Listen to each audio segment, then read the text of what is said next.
On April 1st, 1999, under bright northern lights, the new territory of Nunavut was born. This marked the first major change in Canada's political map since Newfoundland and Labrador were incorporated in 1949. Iqaluit was established as Nunavut's capital city, located on Baffin Island at the mouth of Frobisher Bay. Nunavut makes up 1/5 of Canada's landmass, but holds the country's smallest population. Only about 38,000 people live here. The majority of people who live in the territory are of Inuit descent. One thing's for sure, though, the tough tundra environment is stunning.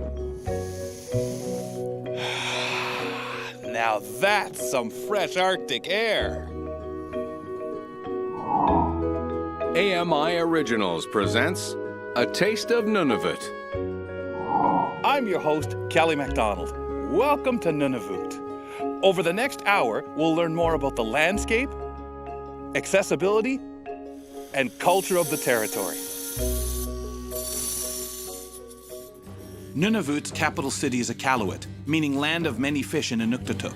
The city is situated on gently rolling hills, with rocky outcrops and lush tundra valleys. Nunavut is above the tree line, meaning only low-lying plants and flora populate these hills, and the ground is frozen with permafrost. This area has supported a continuous population for over 4,000 years, starting with the Paleo-Eskimo culture from 2500 BC to 1500 BC. That's around the same time the ancient Egyptian population was flourishing in Africa, and Stonehenge in England had only recently been built. In Sylvia Grinnell Territorial Park, artifacts from the many indigenous people who've inhabited Nunavut can be found. The park has a rich history within the fabric of the territory, which is why I dropped by to learn more. With me is Lisi Papazzi, Manager of Heritage Appreciation. Where are we?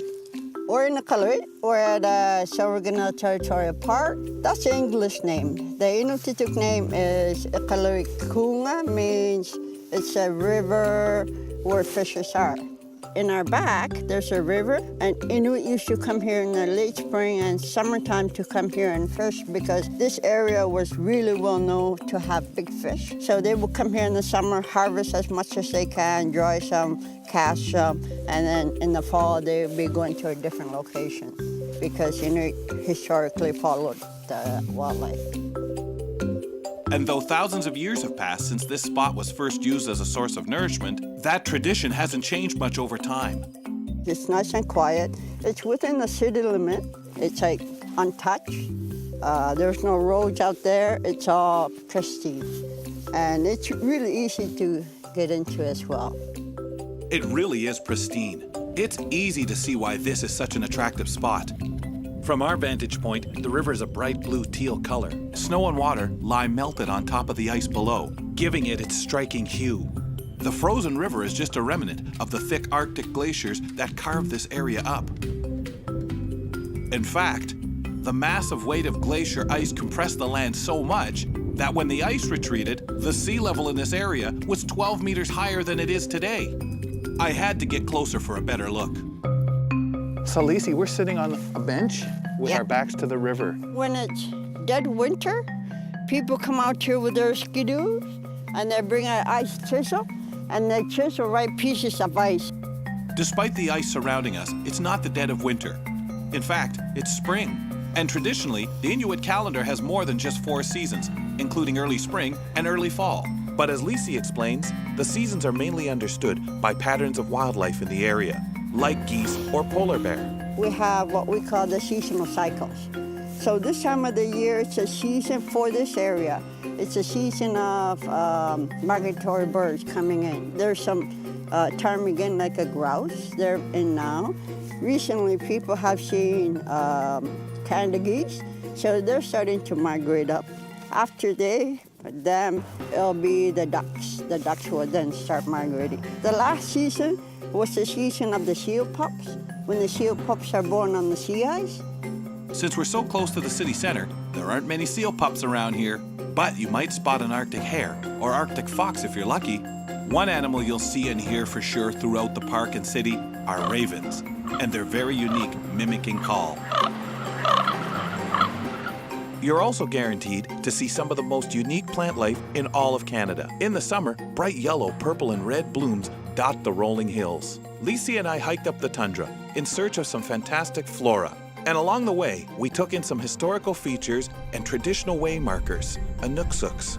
Much of the park, though, was encased in ice, so many parts of it were off limits. But who knew it was still so teeming with life? Lisi, we've stopped sitting down on a rock, and I want to know a little bit about the plant and berry life in the park.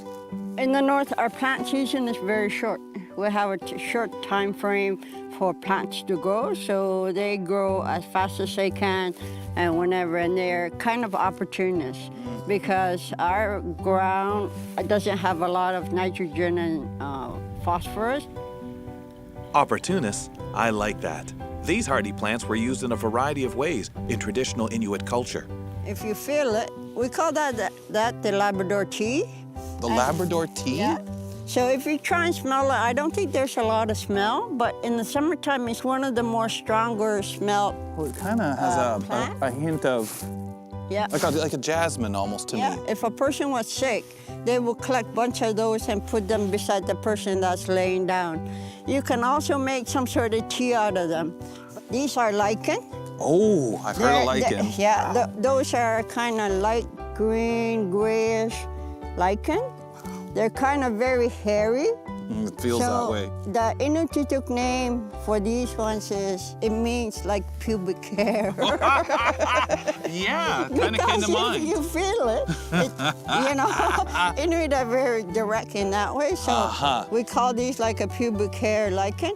If you're starting a fire, they start really quickly. As well, if a person has sore throat, they will collect some of those, boil it, and make the person drink it.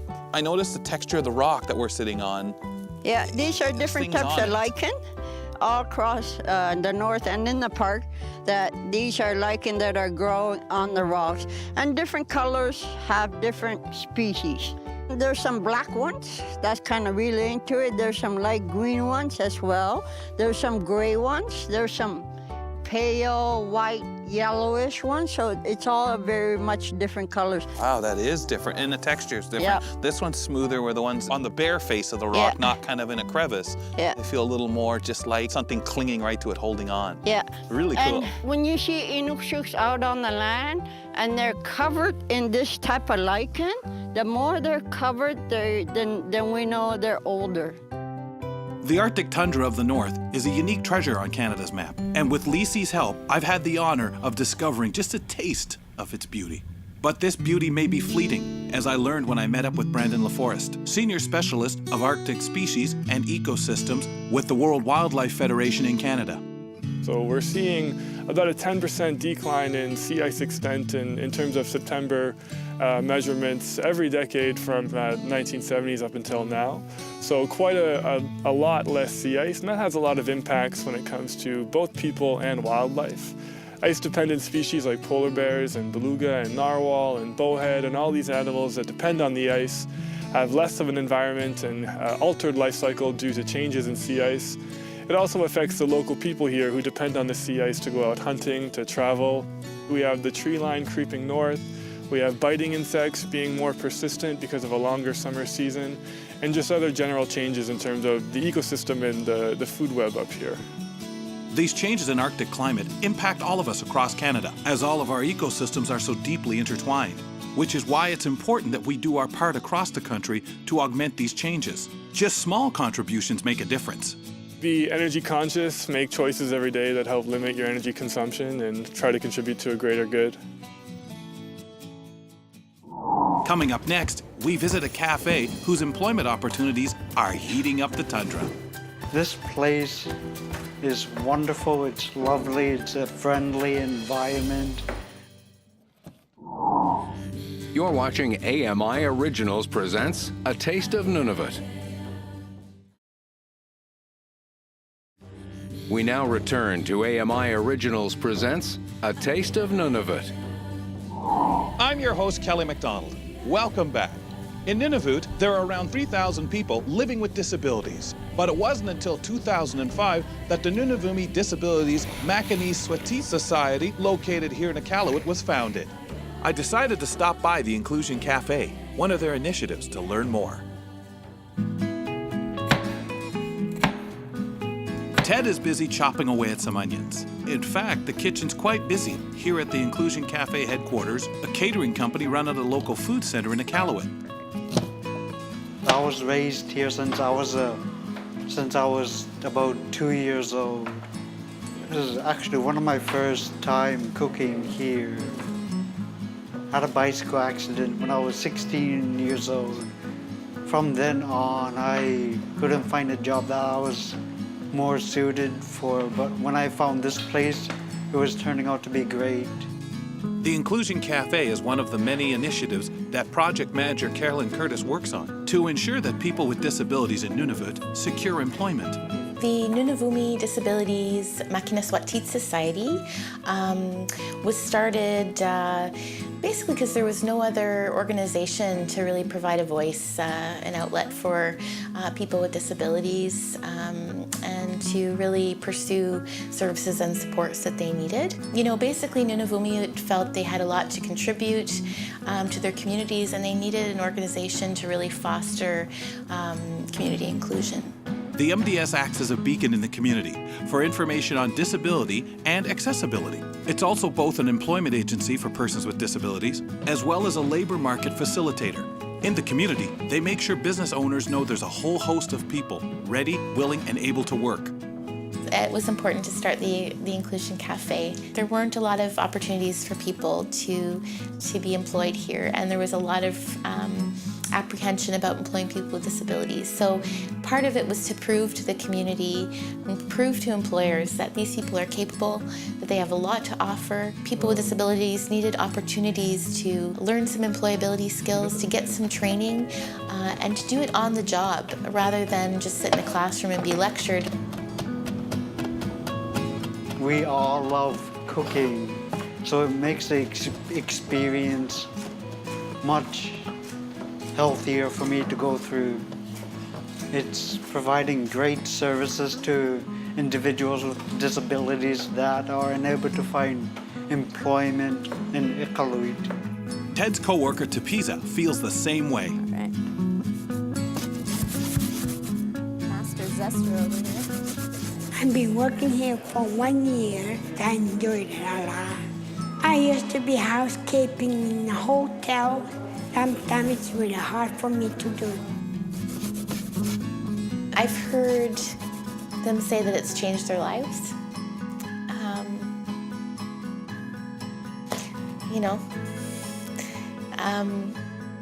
We've had, people that I've worked with at the group home that have been part of the cafe. I can see such a change in them.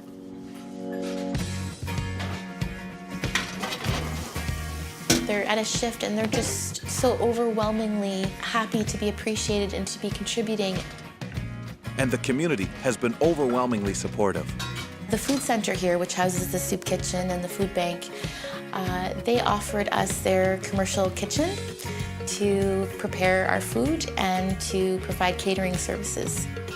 With that jumpstart of encouragement, the cafe began. And with flexible hours, fair wages, a group of volunteers, and only 5 employees at the time, the cafe was tasked with running the popular food tent at the arts festival, Alienite. Our food became very popular. We are turning away orders on a daily basis. We do not, because right now we're reliant on volunteers. We cannot handle the amount of orders coming in, and there's definitely a need. And with the popularity of the cafe came the success of NDMS's main mission. Really to just create a culture of inclusion in the community. So being part of different festivals, being part of different events, catering, being out in the community, being visible is a great way to promote our message and to foster inclusion.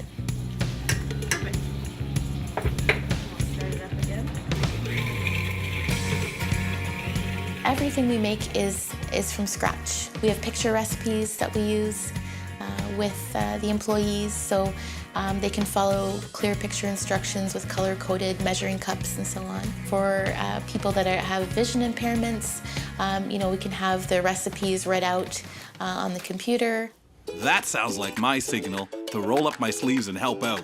So Kelly, you're gonna do some chopping some zucchini for our caribou stew. Oh, awesome. Most times caribou stew doesn't have zucchini, but I love zucchini. Oh, so it gets in there anyway. That's my touch. Okay. Lengthwise down each slice. Okay. Yeah. That's a little easier than the other way, so one end to the other. Perfect. And while I was working, I really caught the vibe of how much of a family the cafe really is. We put on music, we dance around, we have fun. We make it a very comfortable environment for people. Because a lot of people, it is intimidating to have a job, so we try to break down those barriers. All right, looking forward to some tunes. Do you have some of that kind of 70s stuff that you were playing before? I only have 2 songs of that. This place is wonderful, it's lovely, it's a friendly environment. Everyone feels welcome here when they start working here. Yeah, this is meat cutting music for sure. But I just like to see the cafe expand and grow, to be able to hire even more people and give them more hours. And it's already looking like it's going to become possible for a lot of our employees, a lot of them to go off of their income support and to start becoming independent, which is fantastic. There are many plans in the future for the Inclusion Cafe and the Nunavut Disabilities Makinis Teeth Society. And I don't want to give anything away, but we'll be hearing more about that a little later in the show. For now, though, the cafe and MDNS could still use your support, and there's lots of ways to help. If you want to donate to NDMS or the Inclusion Cafe, visit nuability.ca. Stay tuned for more of the cafe later, when I get a chance to try out some country food at a community meal. But coming up next, we learn more about some of the accessibility issues facing people with disabilities living in Nunavut. If you're not very fresh on working with a stop sign, especially in a busy area, you're gonna struggle. You're watching AMI Originals presents A Taste of Nunavut. We now return to AMI Originals presents A Taste of Nunavut. Welcome back. I'm your host, Kelly MacDonald. Before the break, we chatted with employees at the awesome Inclusion Cafe. There are lots of challenges with employment and access for people with disabilities all across Canada. And the cafe is an amazing employment opportunity for people of this community. But I wonder, what is life like in Iqaluit for persons with vision loss? Careful, there might be a bit of potholes. A bead of potholes. A bead of potholes. Couple Jenna and Mike have lived in Iqaluit since 2013. I grew up in Ottawa. I was originally born here. I went to University of Ottawa for political science, and I do fishing licenses for the federal government. I work at a taxi dispatch company. I grew up in the state of Wisconsin in the US. I met my wife in 2011, and we got together in 2013 just before she moved up here. So I came to Canada to visit and never went home. Mike and Jenna both have a form of vision loss. I was born with underdeveloped optic nerve hypoplasia. I was born with glaucoma. I've always had the same type of vision, which is light perception in my right eye. Sit. When Jenna first moved to Iqaluit, she brought her guide dog with her, a rarity here in the city, considering the first guide dog trained to brave Nunavut's environment arrived in Iqaluit that very same year. She adjusted pretty well. She was always very good with working with heavy traffic, so she understood better than I did where the cars were driving and where we should be walking. She's a tough cookie. She doesn't get too cold or she doesn't complain too much. Usually when I go out with my partner, we don't work the dog. She'll just walk alongside with us. For me, navigating the city so far has been an interesting experience. With my condition, Leber's congenital amaurosis, the sun bouncing off the snow makes it pretty hard to see much. I've only been in the city for a week, and I know I've had my challenges. Carolyn Curtis, project manager for the Nunavut Disabilities Makani-Switit Society, knows there's lots of different barriers people with disabilities face here in Nunavut. Nunavut has to be one of the most inaccessible communities in Canada, and that's due to a number of factors. Partly because of our climate, and the fact that it is winter here for much of the year, so we have a lot of snow and ice, and that does make it difficult, especially for people with physical disabilities, to get out. And we don't really have, in terms of our building codes, we're kind of behind in terms of buildings providing, truly accessible entryways. Mike and Jenna shared their own accessibility issues with me. It's pretty difficult, to be honest, to navigate the city. I would say one of the biggest ones is no sidewalks. It's sometimes hard to know, especially on the roads where we have no pavement, where the road starts and the side of the road is supposed to be. Our four corners is pretty dangerous. You have to be pretty diligent about paying attention to the traffic. If you're not good about paying attention to the traffic, you could kind of get hit. Four Corners is the busiest part of the city. There are 4 stop signs at this crossway, with wooden posts to mark where vehicles and pedestrians should be, and there can be lots of traffic. If you're not very fresh on working with a stop sign, especially in a busy area, you're gonna struggle. Businesses in Iqaluit can sometimes be difficult to find as well. Some of our businesses here are just converted from houses. And so if they don't put like lighted signs or stuff out, especially when it's dark, you don't necessarily know that it's a business. I think the hardest thing is that some of the houses here aren't in logical order. Whatever sense it makes, 1425 is between 1412 and 1416. Sounds impossible for anyone to navigate, visually impaired or not. So, how do they do it? Usually we just ask friends if they're interested in going to somewhere like Baffin Enterprise, then they're willing to show us. These accessibility issues can cause isolation in communities across the territory, and the size of Nunavut also factors into that isolation. There's 25 communities in Nunavut, and they're spread over 2 million square kilometers of land. Traveling by plane isn't always easy or affordable for people. So there are people that are housebound for much of the year. There are people that have trouble leaving their communities. And along with physical barriers, there can also sometimes be issues with access to information. It's interesting, there's actually not a word in Inuktitut, as far as I know, for disability. So that's quite interesting and quite cool in a way that there isn't actually that label.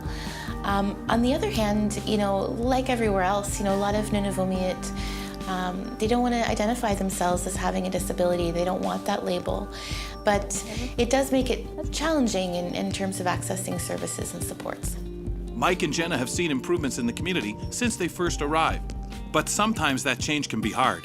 There's so much other stuff that they're trying to work on that in some ways it's not as much of a concern as, everybody having water and stuff like that. But the city has shown responsiveness in the past to accessibility issues, such as removing snow blocking walkways. That's one thing I can say for the city. When I've called and said, me and my wife are blind, we can't get through here without getting hit by a car, they were very good about getting it done. Both Mike and Carolyn hope for more improvements in the future. I think the one thing is they need to, find something sidewalk-wise that's going to work instead of just using wooden posts, because, you really have nothing to track. I'd like to see more services, particularly in the healthcare area, offered in a less formal and bureaucratic way, because I think people here, again, I find the bureaucracy really prevents them from coming forward and really advocating for themselves and getting what they need. But Carolyn sees opportunity in the future. We're just developing, we're a new territory, there aren't a lot of services, but that can also be an opportunity, especially for the community to really come together and not just rely on government to provide services and specialized services, but to really make things happen themselves. The very principles of Inuit culture are very much about inclusion. And Jenna thinks Nunavut has a bright accessibility future ahead of it. I think more and more people are gonna move up here As the opportunities grow and as the territory becomes more independent. Coming up on A Taste of Nunavut, I give throat singing a try at Inuksuk High School.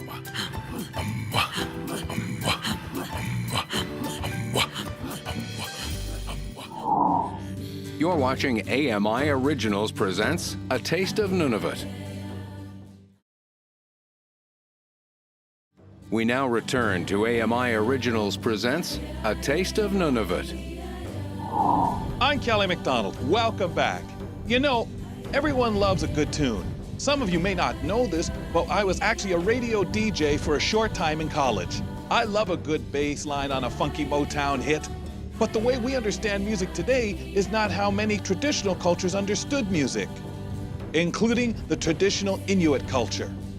Until the arrival of Europeans and Americans, followed by the advent of musical recording technologies, Inuit music was traditionally used in spiritual ceremonies as well as simple lullabies for children. In fact, in traditional Inuit language, there isn't a specific word for what English-speaking people call music.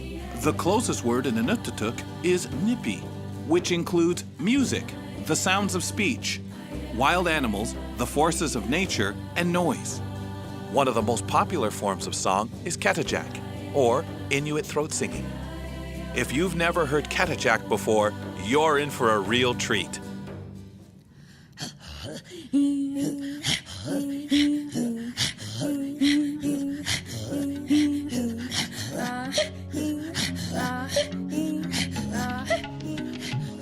It's a type of music that is created within the throat. Dr. Mary Piercy Lewis teaches music at Inuksuk High School in Iqaluit. In her class, she often invites professional musicians and artists, including throat singers, to teach their craft. Lots of air is used from the diaphragm all the way up through the throat to create really low, beautiful sounds.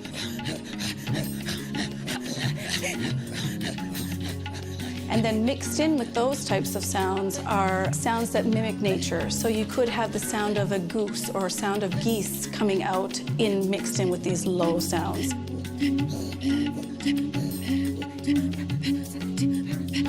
It could be sounds of the river, a bubbling river going by, or a sound of a mosquito buzzing in your ear. It's very rhythmical, so often it's a constant beat. A lot of times there are certain syllables that are repeated over and over and over again to keep this rhythm going. With throat singing, usually it's two women, not necessarily though. Men can throat sing, and certainly there could be 3 or 4 people as well, but usually there's 2, and what's happening is it's a canon. So one will start, and then the other one mimics the sound that the first one is doing, like an automatic canon, so you get that sound going back and forth like this. It's thought that throat singing first originated to soothe babies as they laid on their mother's back. The rocking, back and forth, and vibrations would bring a child to sleep. The traditional outfits singers wear are called amautis. They're shaped like a long tunic with a large hood in the back to carry the babies. Over time, throat singing became a form of entertainment. When 2 women throat sing together, they're standing face to face to each other, and they're holding on to each other's elbows. And then once the song starts to go, it's got a gentle rocking motion. And so you'll often see young women rocking back and forth together to kind of get the rhythm. And so the touch and the feel kind of filters then between the 2 individuals as they perform or create the throat song together. Tuma's a student in Mary's music class, and she had a tip for me before I gave it a try. It's very complicated to learn it, but you do know that if it hurts when you're trying to do it, then you're doing it right. If it doesn't hurt, then you're not doing it right. Student Leanna also had a good tip. You know how kids, when they pretend they want to be like dinosaurs, they go, roar. It sounds like that through your throat. I had to jump right in there to give it a try, so Tuma started working on something simple with me. Okay, so what we're gonna do, we're gonna stand across from each other, hold out your hands, and hold on to my arms, my elbows. Okay, elbows. There. Okay. And we're not gonna start moving right away, we're going to move after the song starts, and it just goes along when it comes. Okay, all right. Do you want to give me an example? Yes, the easiest song you can learn is the love song. Okay. So the first note is pa, ch. Pa. ch, pa, ch, pa, ch. Yeah, the first note you do, it gets higher, then the one after it gets lower. Ch, pa, ch, pa. Oh, no, the other way around. I sort of got the hang of it. Leanna wanted to try something different, though. I'm gonna teach you one of the songs that were taught me when I was a little girl. So the song that I'm gonna teach you, it doesn't have a name for it, but the sound of it is amma. Amma. Yeah, amma. So use the word amma, but with your throat. So like, amma. Grab my elbows while you're tall. I know. This is a game or what? So this throat song is a competition. It starts from slow to fast at the end, and at the end, whoever lasts is out. Ready? Go. Amma. Amma. Amma. Okay. Amma. That's awesome. Amma. Amma. Amma. Amma. Okay. You go. Did I rhythm up Yeah, you fast? did. You did excellent. That's awesome. Now at the end, you gotta go really, really fast. Really, really fast. So I was dragging it out.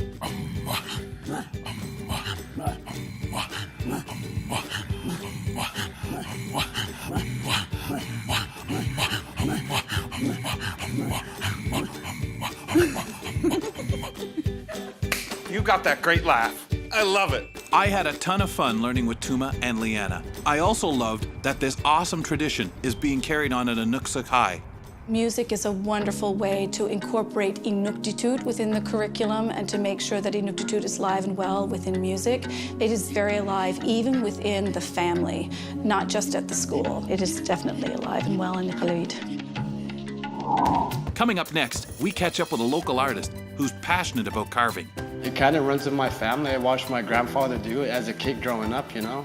I was 6 years old actually when I made my first Inuktitut. You're watching AMI Originals presents A Taste of Nunavut.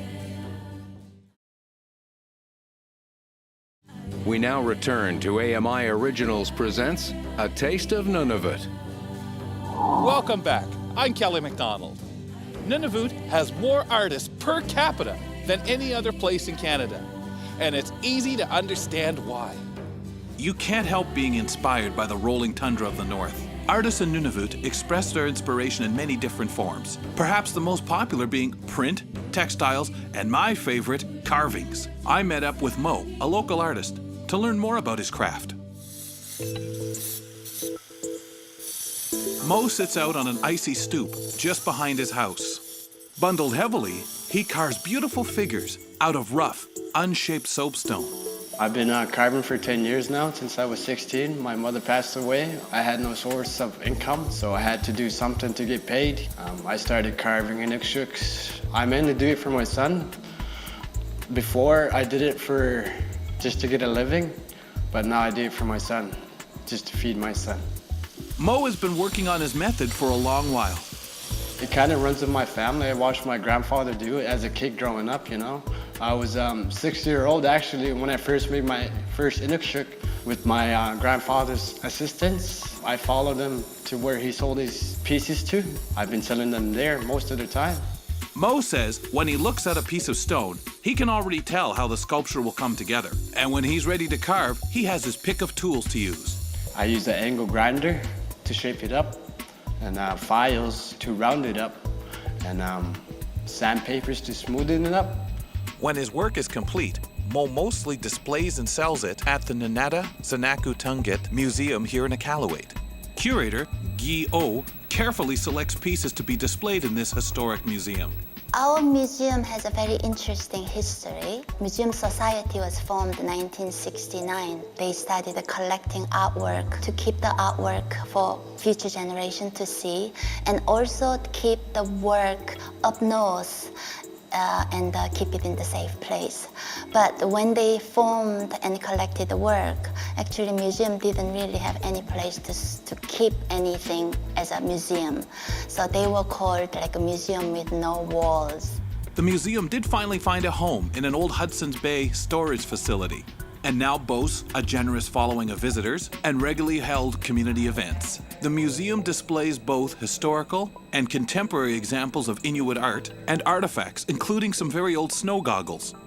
They are made of ivory from walrus tusk or caribou antler. They carve out inside and then cut the slit right outside where your eyes are located.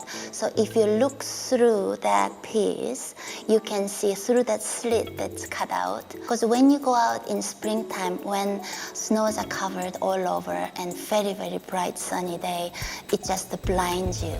The art held in the museum spans generations, and contemporary art is prominently displayed. In contemporary Inuit art, the popular themes that Inuit artists use are obviously the animal, because the animal has been their prime source of food and prime source of the clothing, and it has a very important role in their lives. And some other popular theme would be showing traditional life. In the drawings, that people are in the camp scene and people are doing things around the camp, in summer camp, or people building inukshuks, or somebody waiting by the seal hole and hunting. So showing traditional aspect of lifestyle. Other popular theme would be myths and mythology and showing family, like a mother having a baby on the back or mother dressed up in traditional costumes. Listening to Guy describe different artifacts and pieces of art in the museum was awesome, but I wanted to get a feel for some of the art. Mo joined me at the museum with some of his finished pieces on display. Wow, I got 4 different pieces here, but this one here I really like. It's a dancing bear, which is a nice dark color stone to it, and I'll let you hold it here. Okay, let's see. It's a nice piece. Oh, wow.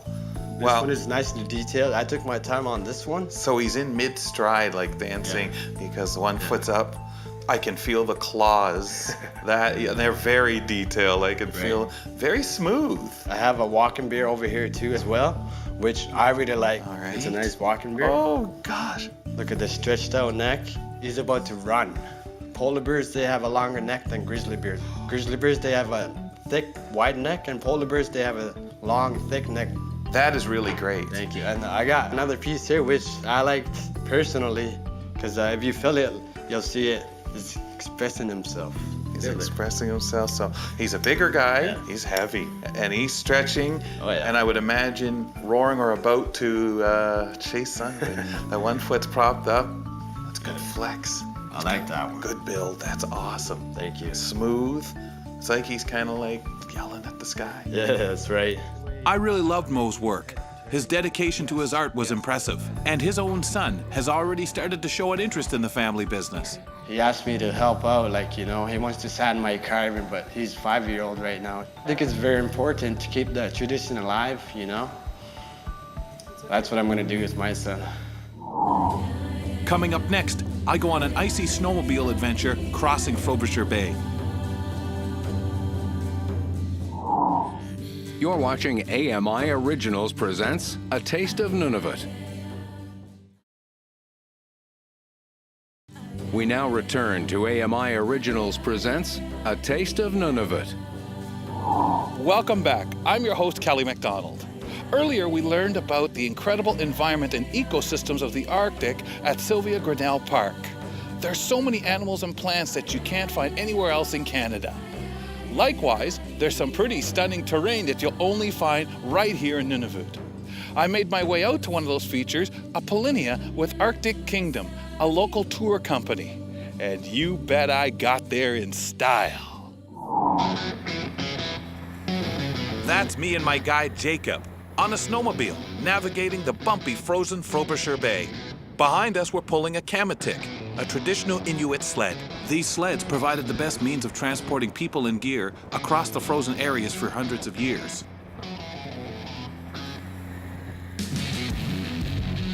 Jacob, my snowmobile partner, is a well-respected elder in the community. He joins tours for safety.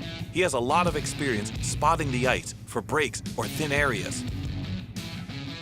The rest of the crew, including our tour guide Francoise, tailed behind Jacob and I as we searched for a Polina, a large open area of unfrozen water in the frozen bay. The experience was pretty surreal. As we first left the city, the bay was bumpy. I bounced around a little bit. The further we got from Iqaluit, the quieter it got. The wind was fierce on my skin as we raced past frozen white tundra hills.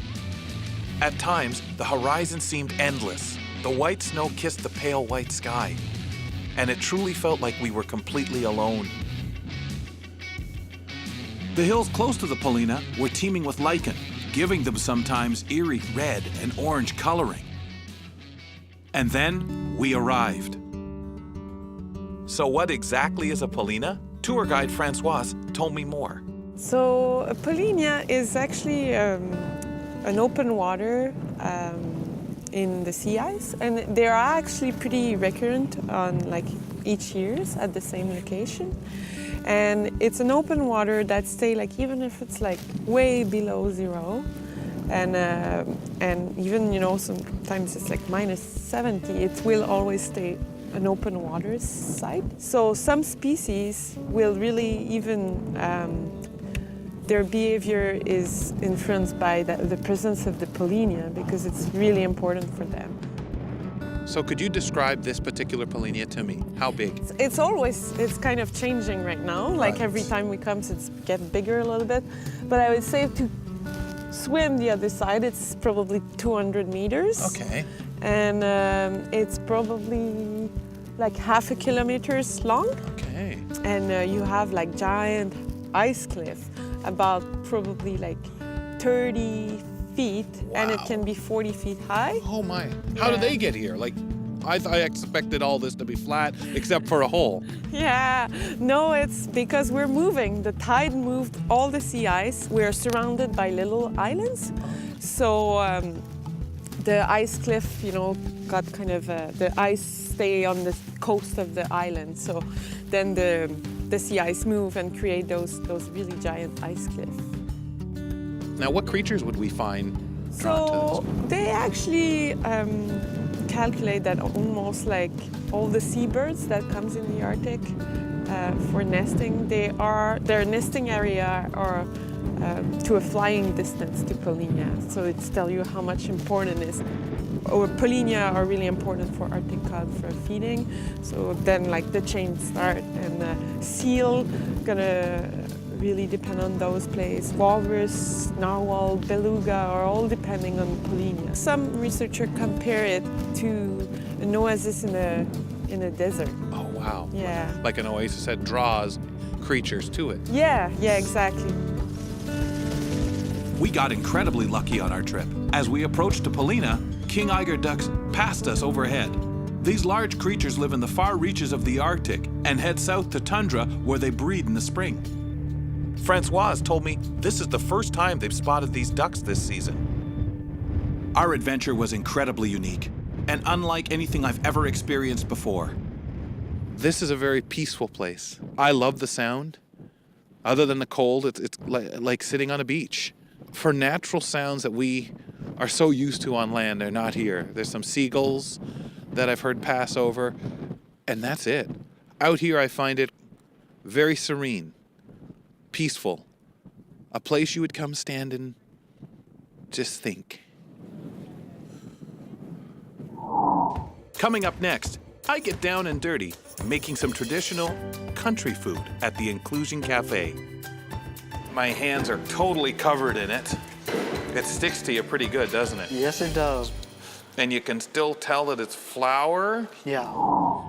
You're watching AMI Originals presents A Taste of Nunavut.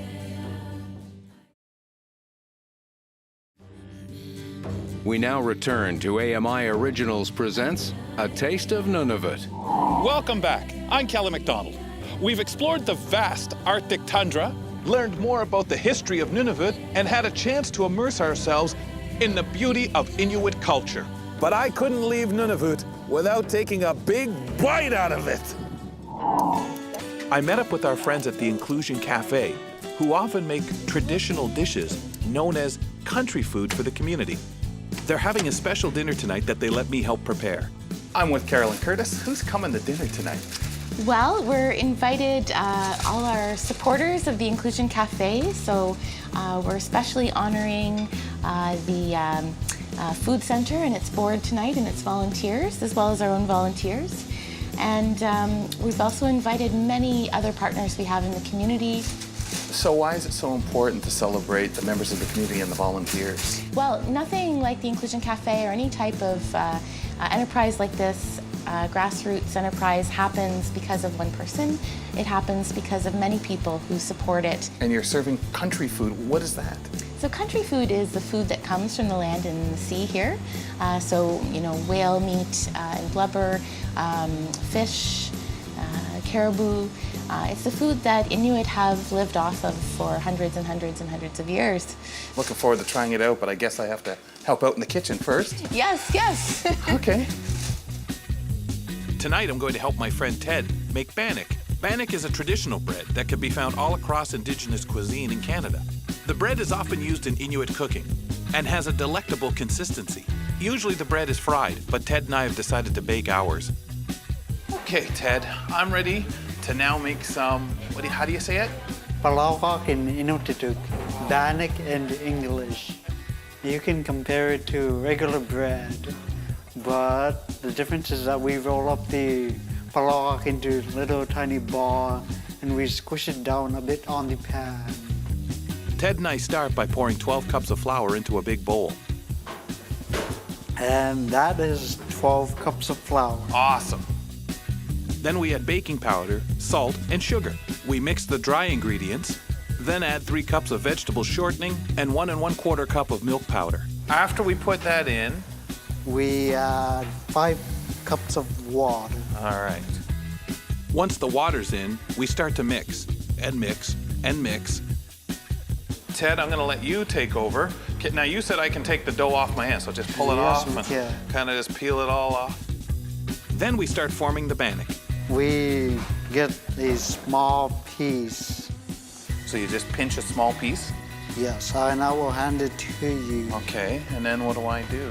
You roll it into a little ball with 2 of your hands. Okay, so that sounds easy enough. And then the pan is right on the other here. side of you?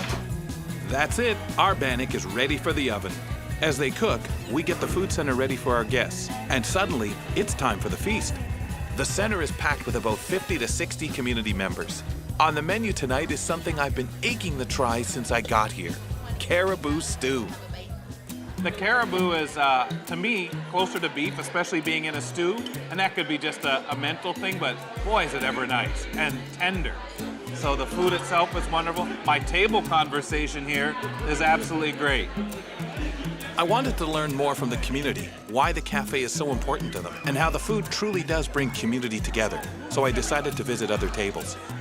I'm kind of curious, who has any thoughts on why food is so important to community? It brings people together. It gives reason for celebration. It gives reason to, gives a place to talk about all kinds of topics. Food, though, can sometimes act as a divider in many communities across Canada, but especially in Nunavut. Food insecurity or lack of access to proper nutrition due to availability or economic reasons is a common occurrence. That's why places like the Food Center, which the Inclusion Cafe operates out of, are so important to feed communities in more ways than one. My other table companions felt the same way, and like me, they were deeply grateful for the delicious food we were having. It's a chance to talk about what you're eating, talk about where you've come from, talk about what brings you together, and everybody's the same when you're sharing a meal, right? There's no differences amongst us at the table. It doesn't matter where you're from, it doesn't matter how old you are, everyone's just gathering together. I enjoy cooking myself, and I must say, I wouldn't mind getting the recipe for this. But that's part of it too, right? Yeah. Sharing and talking about, hey, how's my bannock? Oh, it tastes good. That's the first item I had, actually. Did you make it? And I kept picking them up and making funny shapes out of them and being told round, round, round. Was this your first time making it, or you? Oh yeah. Before? Oh no, first time. First time? This is my first time making it. First time eating it. Oh, awesome. Very nice. I loved all the bannock support I got. And that's the thing with gathering together and sharing a meal. It really does instantly bring people together, and more importantly, nourishes the community. Food here is such a scarcity, and it's such something that there's like a lot of food insecurity. So to have a place that provides food for people, it provides jobs for people, it provides opportunities for people, it allows food to kind of bring all this community building together. And in a way that fills a need for people, gives them access to good, nutritious food, to things that they may not be able to get all the time. Finally, it was time for Carolyn's big announcement. With help from Deirdre, who worked for the territorial government, Carolyn revealed that the cafe will now be a place where anyone can go and grab a nourishing meal, paid or not paid, side by side with employees of the cafe running the kitchen. The cafe and the soup kitchen are starting a not-for-profit social enterprise together, which will be a welcoming space for everyone in Iqaluit.